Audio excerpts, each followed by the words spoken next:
Fala pessoal, beleza? Aqui quem fala é o Felipe Hirotto, o cara que vai cuidar do financeiro da sua empresa. E no vídeo de hoje eu vou falar sobre valor.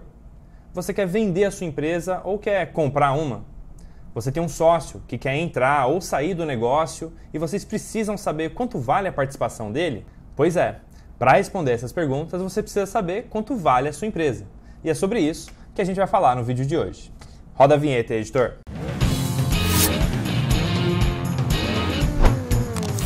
Olha, existem vários métodos para você calcular o valor de um negócio. E todos eles têm lá os seus prós e os seus contras, né? Alguns são mais simples, mas são mais sujeitos a erros, e outros são mais precisos, mas acabam sendo mais complexos. Então, a ideia do vídeo de hoje é te mostrar como é que funcionam e quais são as características dos 3 principais métodos de avaliação de empresa, ou o famoso valuation. O primeiro é o mais simples, é o valor patrimonial, que é basicamente o valor do patrimônio líquido que aparece lá no seu balanço patrimonial. Ele é basicamente a soma de todos os ativos da empresa, subtraído da soma de todos os passivos. Do lado do ativo, você tem todos os direitos da empresa, o caixa, ou contas a receber, o estoque, as máquinas, equipamento. E do lado do passivo, você tem todas as obrigações da empresa. O contas a pagar, fornecedores, salários, impostos, tem também as dívidas, os empréstimos. Aí, a diferença entre os dois, né, o ativo e o passivo, vai ser o patrimônio líquido, que seria o valor patrimonial da sua empresa. No entanto, apesar de parecer simples, existem alguns problemas nesse tipo de modelo de precificação. Primeiro, que boa parte dos balanços patrimoniais, principalmente de pequenas e médias empresas, não representam a realidade do negócio com muita precisão, principalmente pela falta de organização financeira dessas empresas. Se o departamento financeiro passa as informações de qualquer jeito para a contabilidade, o contador acaba tendo que fechar o balanço de qualquer jeito também. Então, o resultado disso acaba sendo um relatório que simplesmente não diz quase nada sobre a empresa. O segundo problema desse modelo é que o balanço patrimonial só olha para o passado, então ele não leva em consideração o potencial de crescimento que o negócio vai ter. Ou o contrário, né? Às vezes a empresa pode até ter ido bem até aquele momento, mas aí o mercado virou e dali para frente a coisa vai ficar feia. A gente tem um exemplo no caso da Blockbuster, que o balanço dela, teoricamente, era bom até a Netflix aparecer. Então, se você avalia a empresa tomando como base só o balanço patrimonial, você pode cometer sérios erros. Para não dizer que ele não serve para nada, né? Ele pode até funcionar para empresas mais estabilizadas, em setores mais perenes, sem muita expectativa de mudança, e que também tem uma contabilidade bem feita, porque você vai precisar confiar no balanço patrimonial para fazer a avaliação. Mas, de modo geral, o método de valor patrimonial, apesar de ser simples, ele acaba sendo muito limitado e bastante exposto a esse tipo de problema que eu comentei. O segundo método de avaliação de empresas, e eu acho que talvez o mais conhecido de todos, é a avaliação por múltiplos. Esse você já deve ter ouvido falar. É aquele método que você pega o faturamento da empresa ou o lucro e multiplica por 3, por 5, por 7, por 12. Cada segmento ou tipo de empresa usa um múltiplo diferente. Só que esse método tem vários poréns, viu? Primeiro, que não tem uma tabela oficial de múltiplos para pequenas e médias empresas. Então quem compra e quem vende acaba se baseando na rádio peão, no que ouviram falar, no Zezinho da esquina que vendeu a padaria dele por 10 vezes o lucro.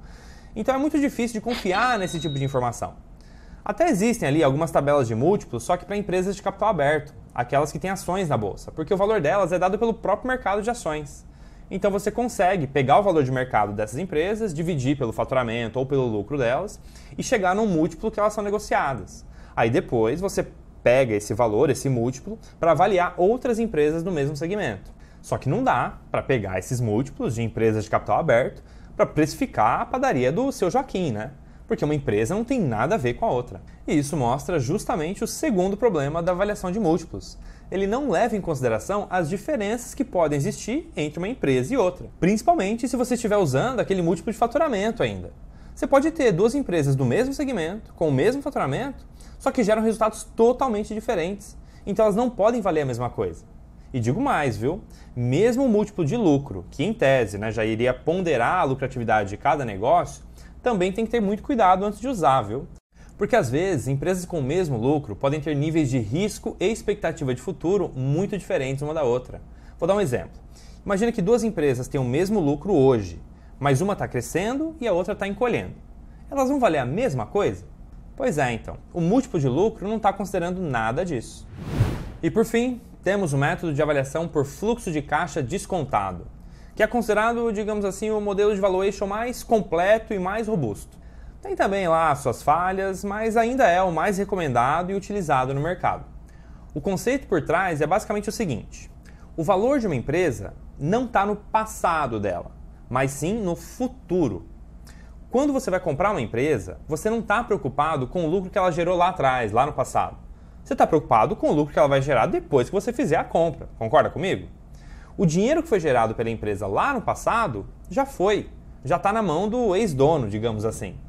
O que interessa para o novo sócio, o novo comprador, é o dinheiro que vai ser gerado depois que ele entrar no negócio.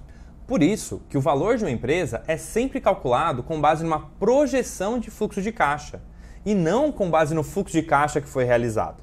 É claro, né, que na hora de projetar essa geração futura de caixa, você vai olhar para o fluxo de caixa realizado e vai avaliar se essa projeção está fazendo sentido com o histórico, né? Não adianta você ver lá que os últimos anos da empresa gerou uma média de R$10.000 por mês e agora, da noite para o dia, estão projetando que ela vai gerar R$100.000 por mês? Pô, que mágica que é essa, né? O ponto mais importante desse método é justamente esse. A projeção dos resultados precisa ser realista. A história que está ali por debaixo dos números, por trás dos números, ela tem que fazer sentido. Mas não para por aí. Você deve estar se perguntando agora: beleza, você projeta o fluxo de caixa, mas e depois? Como é que eu calculo o valor da empresa com base nesse fluxo de caixa que eu estou projetando? É só somar todos esses valores, esse dinheiro que a empresa vai gerar? Mas aí, até que ano que eu devo considerar nessa soma? Calma. Ainda existe uma segunda variável que você precisa considerar nesse modelo de avaliação de empresa. É a taxa de desconto do seu fluxo de caixa. Por isso que o nome é fluxo de caixa descontado. Você já deve ter ouvido falar que o dinheiro ele perde valor com o tempo, né? Por exemplo, você prefere ganhar R$1.000 agora ou R$1.000 daqui a 5 anos? Prefere R$1.000 agora, né? Pelo menos eu acho, seria o mais inteligente a ser feito, né? Não sei.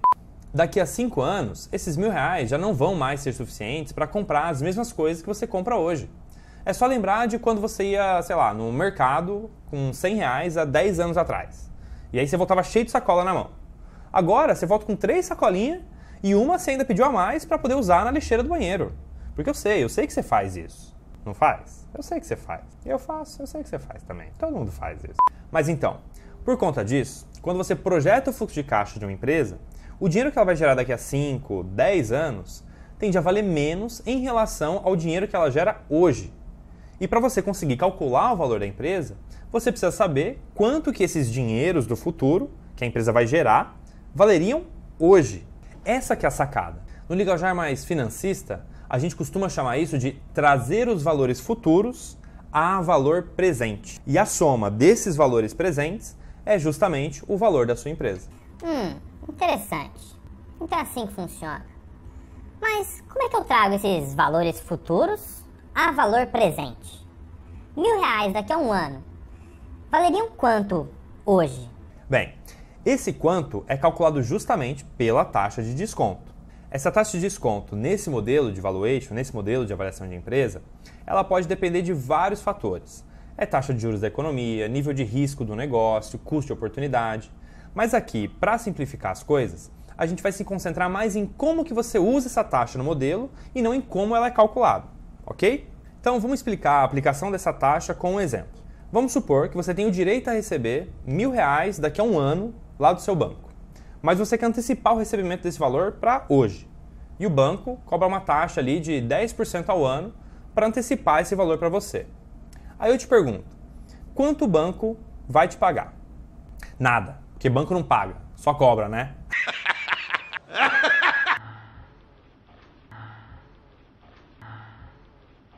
Não, brincadeira. O valor que você vai receber antecipado vai ser de R$909, aproximado, tá? Porque tem alguns números quebrados depois da vírgula. E é 909 mesmo, tá? Não é R$900 não. Porque a conta é feita da seguinte forma. Valor presente, que é o valor que você deseja receber antecipadamente, ele vai ser igual ao valor futuro, que é aqueles R$1.000 que você tem direito a receber lá na frente, dividido por 1 mais a taxa, que é a taxa que o banco determinou, elevado ao tempo, que no caso aqui é um ano, né? Você tem direito a receber esse valor daqui a um ano. Se a taxa estiver em meses, você usa o tempo em meses. Se a taxa está em anos, você usa o tempo em anos também. De qualquer jeito, você não precisa se preocupar muito com a fórmula não. O importante é entender o conceito que está por trás dela. Repara no seguinte aqui na fórmula. Quanto maior o valor futuro, maior o valor presente. Então, quanto mais caixa a empresa gera, maior vai ser o valor dela.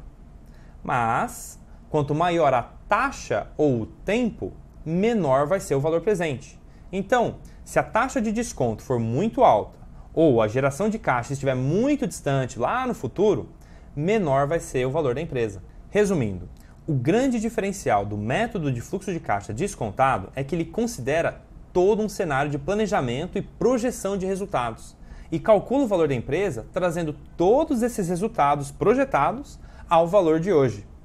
O problema dele é justamente a complexidade em fazer esse planejamento e essa projeção, de forma precisa e realista, e ainda saber calcular a taxa de desconto ideal que você vai utilizar no modelo para trazer todos esses valores ao valor de hoje. Mas ainda assim, esse é o modelo mais robusto e mais utilizado no mercado.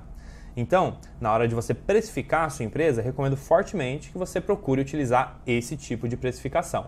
E não, basicamente, multiplicar por um valor o seu faturamento ou o seu lucro, ou ficar olhando no seu balanço patrimonial para precificar a sua empresa. Pode não parecer, mas a avaliação de empresa, apesar de usar muitos números, não é um assunto puramente matemático não, viu? Muitas variáveis ainda dependem da expectativa e da interpretação de cada um, e por conta disso é muito comum que dois valuations da mesma empresa, às vezes usando o mesmo modelo, cheguem em valores totalmente diferentes. Então, é sempre bom olhar para os resultados sabendo que não são valores cravados em pedra. Eles servem como base para iniciar uma negociação, mas o valor de uma empresa não é algo tão exato assim quanto se imagina. O mais importante é entender o conceito que está por trás desses números e de cada modelo e saber quando eles fazem sentido ou não para o seu negócio. Então é isso, pessoal. Se você gostou, não esquece, de dar aquele like, comentar, se inscrever no canal. E por hoje é isso. Um forte abraço a todos vocês e até o próximo vídeo, hein? Valeu!